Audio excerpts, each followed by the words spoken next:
President Trump has put together, I think, the best cabinet ever. The president is the commander-in-chief. I do what the president asks. Have you said thank you once this entire meeting?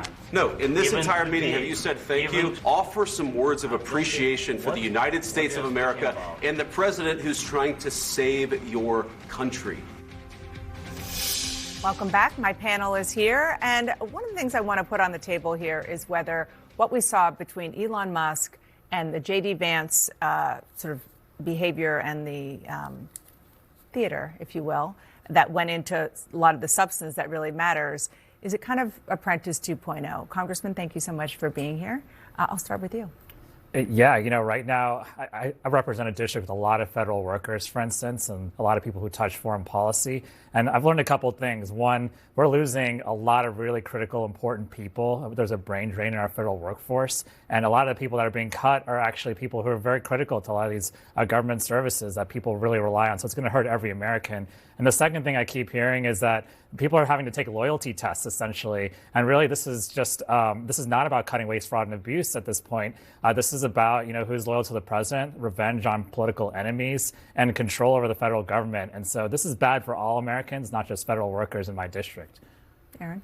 I think that what you're seeing with Elon Musk at Doge right now is that the largest, fastest growing employer under the Biden administration was the government. And that is going to be reined back in under President Trump. He made very clear that the government was not going to continue to keep growing. And that means that waste, fraud, and abuse are going to be cut out. And for Trump to have Elon up there, Elon can be the foil in this. Democrats are mindlessly chasing Elon Musk around D.C., over to USAID, over to whatever department they want to stand in front of and try to make noise instead of focusing on what's most important to the American people. Democrats don't have a strategy right now, so they're chasing Elon. And for the vice president right there, he was always very much about there needed to be limits to what we were doing with Ukraine. So again, him being the foil there, setting the stage for Trump to be able to say, yeah, actually, that's right. You should be more appreciative about what we've been able to do to help you maintain your sovereignty and fight off the Russians. So both of these can be great foils for Trump to stand there and cut the deal and make the government smaller. Well, but there is no deal when it comes to Ukraine, and actually the only Democrats person, did a good job. Well, the only person who benefited from the outburst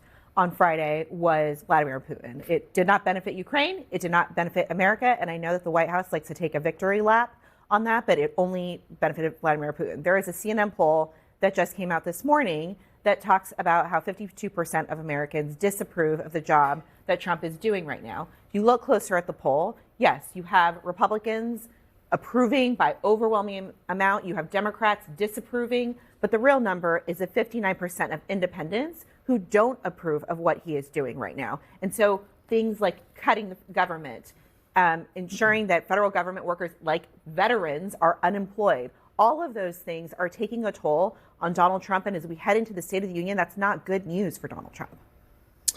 I think Donald Trump is doing an amazing job so far on the things that he ran on, immigration.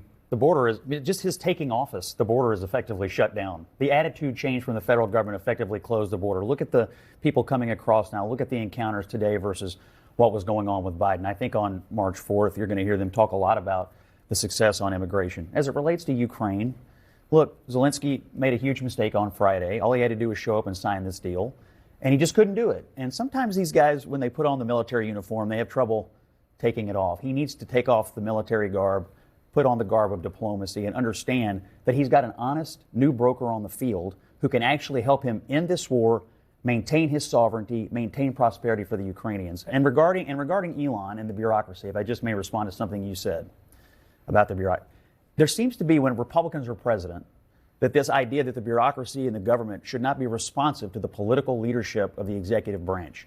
That is totally false. It has nothing to do with a loyalty test, but it does have to do with whether or not the unelected bureaucracy is responsive to the political oversight of the government. And Democrats right now do not seem to believe that the president should be able to be the president. You should come to my town halls. You should come and talk to some of these federal workers. Many of them are veterans, in fact, but many of them are very competent. What we're doing is we're prioritizing loyalty over competency. I don't doubt That's it. bad for our country. But I prioritize right the now. political leadership. Elections have consequences, and they need to understand. But critical programs are being cut off. Contractors are having their contracts canceled for things that really will will hurt the American people if we end up doing this. But right now, these are just fear-mongering talking points at this point from Democrats. It's really happening. No, I understand that people are losing their jobs, and I am sympathetic to that. But all Democrats, you have yet to actually point to something concrete that has been cut, an employee that has been cut, a service that has been cut, that has caused the devastation. We had people who are in charge of tax fraud losing their jobs. What are you talking about? Because what? Democrats wanted to add 84,000 more IRS agents. That is bloated bureaucracy that's failing the people.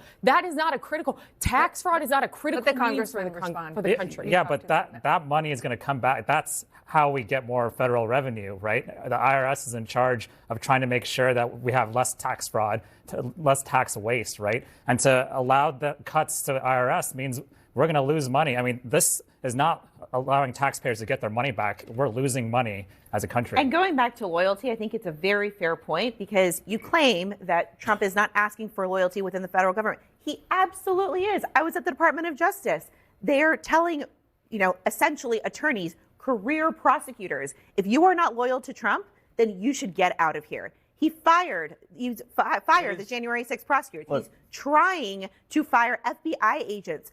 5,000 FBI agents who worked on January 6 cases. If you fire 5,000 FBI agents, we will have a terrorist attack, unfortunately. We have elections for a reason in this country. We vest all executive authority in a president of the United States, not in an unelected bureaucracy, not in independent agencies, but in a president. The president's agenda matters. When a Republican is president, the bureaucracy resists. It has to stop. That sounds more like a king. It does not sound like president of the United States. It sounds, well, they're not upholding the Constitution. Yeah, it's not our Constitution to impede on the spending power of Congress, for instance, and take away agencies that we authorize. So this is not constitutional at all. But then Democrats want to sit here and complain about that, but had no issue whatsoever when Joe Biden defied the Supreme Court and continued to unilaterally pardon student loan debt. That money was all fanciful and monopoly then. Right now, I've talked to the federal workers. This is going to do lasting damage to our country if we let these cuts go through. And so I'm going to continue to fight. There's two parties, Dana. Yeah. One wants bigger government. One wants smaller government. I think I'll take it to the midterms. All right, everybody, thank you so much for being here. And up next,